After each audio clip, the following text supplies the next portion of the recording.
Hey, it's Clay Trader, and this will be a video chart on ticker symbol ADHD. We'll take a look at the 30-minute time frame.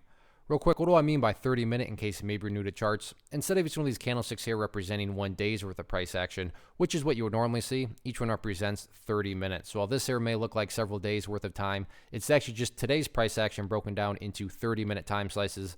I like through this time frame. I think it does a good job of telling the quote-unquote story of the price. And in this situation, makes mapping out a very logical question quite straightforward. And that question revolves around the fact that today was a very nice move. I can't imagine anybody standing around and saying, no, today wasn't a good move.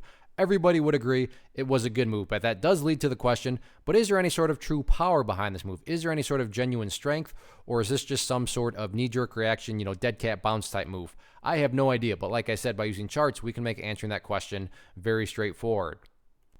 And in my mind, that all revolves around a single level, and that's why I love charts. It makes things very straightforward.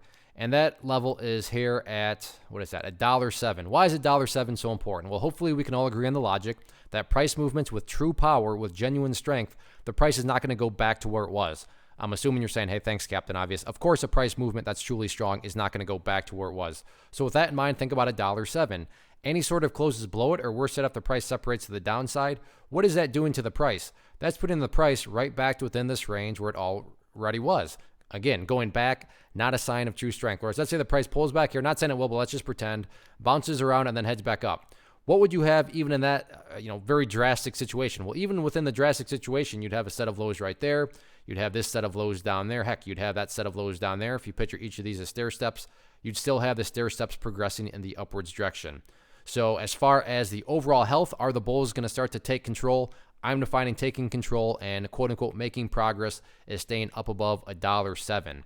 Now, what about levels of resistance? If this upward move is going to continue, where are some of these battlegrounds? First battleground is the bulls are essentially doing battle with it right now. It's kind of sloppy, but it all revolves around that pink line right there, which is the famous 200 period simple moving average. And I realize technically the price is closed above it, but I'm still a little skeptical just because it's not like the price is, stayed above it and then started to separate to the upside. So the initial level is going to be that pink line again, 200 period simple moving average.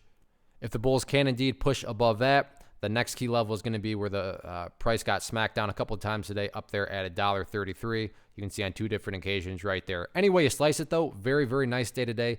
Now it's just a matter of can the bulls build upon this momentum going forward? We shall see.